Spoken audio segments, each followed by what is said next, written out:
ఏదైతే మనం ఈ కార్యక్రమాన్ని చేపట్టామో దానికి పెద్ద ఎత్తున తరలివచ్చి మన నినాదం ప్రభుత్వానికి వినిపించేలాగా మీరు ఇక్కడ కనిపించడం చాలా సంతోషకరమైన విషయం.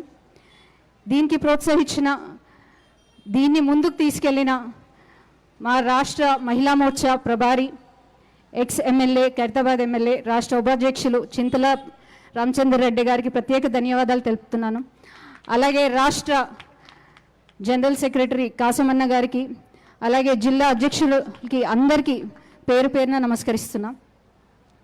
కాంగ్రెస్ ప్రభుత్వం వచ్చి ఈ రోజుకి 214 రోజులు పూర్తయినప్పటికీ వారు వచ్చిన తర్వాత అందరికీ కష్టాలే అయినాయి, కానీ ఇంతవరకు వారు ఇచ్చిన హామీలు కానీ లేకపోతే మహిళలకు జరుగుతున్న అన్యాయాలకి, అక్రమాలకు కానీ ఇంతవరకు దానిపైన దృష్టి సారించని రేవంత్ రెడ్డి గారిని ఇక్కడ ఇంతమంది ప్రశ్నించడానికి వచ్చారు. వీళ్ళ పాలన ఎట్లా ఉందంటే పెనం నుంచి పొయ్యి మీద పడినట్టు అయింది. కాంగ్రెస్ మహిళలకు ఇచ్చిన గ్యారంటీలకి సమాధానం లేదు. ఏదైతే మహాలక్ష్మి పథకం కింద 2500 చెప్పారో, ప్రతి ఆడబిడ్డకి ఇస్తానని ఏదైతే వాగ్దానం చేసి గద్దెనెక్కారో అది గాలిలోనే కలిసిపోయింది. ఉచిత గ్యాస్ సిలిండర్ 500కి ఇస్తా అన్నారు, అది ఉత్త గ్యాస్గానే మిగిలిపోయింది. 18 సంవత్సరాలు నిండిన ప్రతి విద్యార్థినికి స్కూటీ అన్నారు, అదే విద్యార్థినికి 5 లక్షల విద్యార్థి కార్డు అన్నారు. 5 లక్షల మాట దేవుడెరుగు, 5 రూపాయలకు కూడా దిక్కులేదు. ఇక్కడ 2000 నుంచి 4000 పెన్షన్ అన్నారు, అది కూడా అమలు కావట్లేదు. మహిళలు మీరే యుద్ధం చేసుకోండి అని ఒక బస్సు మాత్రం ప్రకటించారు. దాంట్లో రోజు యుద్ధాలే, కానీ దానికి అసలు మహిళలు అడ్వాంటేజ్ కూడా ఏం లేదు. దాంతో ఊర్లలో ఇంకా 4 బస్సులు నడవాల్సింది ఇప్పుడు 2 బస్సులు నడుస్తున్నాయి.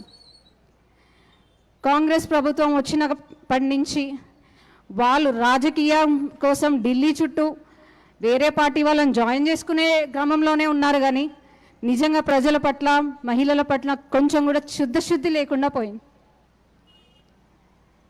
గత ప్రభుత్వం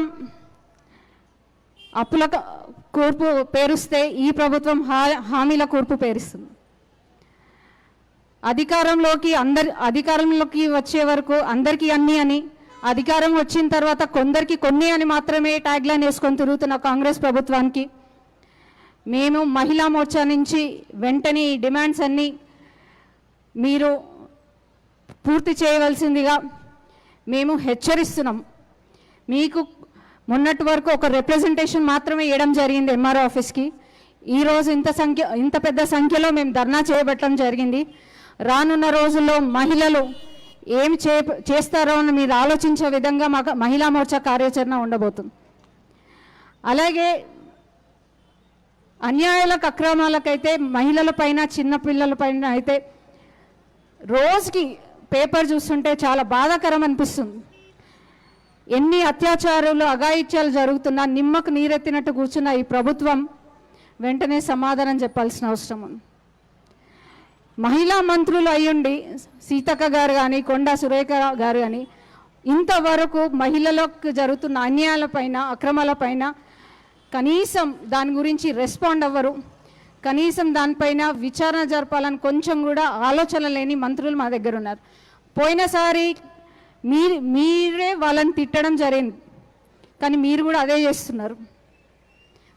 వీరికి మీకు డిఫరెన్స్ ఏముంది అంటే, మీ పాలన వచ్చిన తర్వాత మీరేదో మహిళలకు ఉద్ధరిస్తారని, మహిళలు 50% ఓట్ బ్యాంక్ ఉన్న మహిళలు మిమ్మల్ని నమ్మి మీకు ఓటేస్తే వీళ్ళని గాలికి వదిలేసి మీరు మాత్రం ఢిల్లీ రాజకీయాలు మాత్రమే చేస్తున్నారు. భారతీయ జనతా పార్టీ నుంచి హెచ్చరిస్తున్నాము, మహిళా మోర్చా నుంచి హెచ్చరిస్తున్నాము. రేవంత్ రెడ్డి గారు మీకు ఒక అవకాశం ఇవ్వడానికి ఈ ధర్నా ఏర్పాటు చేయడం జరిగింది. ఏవైతే మా డిమాండ్స్ ఉన్నాయో అవి వెంటనే నెరవేర్చని పక్షాన భారతీయ జనతా పార్టీ మహిళా మోర్చా నుంచి రేపటి నాడు మీ ఇంటికి బయటికి వచ్చి మాకు సమాధానం చెప్పే విధంగా మీ ఆఫీసులన్నీ ముట్టడిస్తామని ఈరోజు నేను ఈ సభాముఖంగా తెలుపుతున్నాను.